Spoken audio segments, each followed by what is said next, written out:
ইন্না আনজালনা ইলাইকাল কিতাবা বিল হাক্কি লিতাহকুমা বাইনান নাস বিমা আরাকাল্লাহ।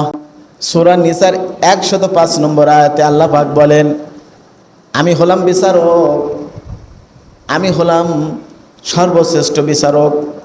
আমার বিচার এই দুনিয়ার মাখলুক যে মানবে না, আমার বিচারক নামের সাথে সিফাতের সাথে ওই ব্যক্তি শিরিক করলো, আর শিরিক করার সাথে সাথে তার ঈমানটা চলে গেল।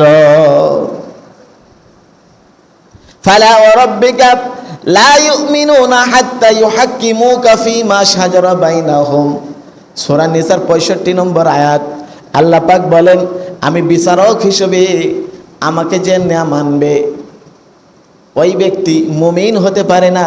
ফালা ওয়া রাব্বিকা লা ইউমিনুনা হাত্তা ইউহাক্কিমুকা ফীমা শাজারা বাইনাহুম।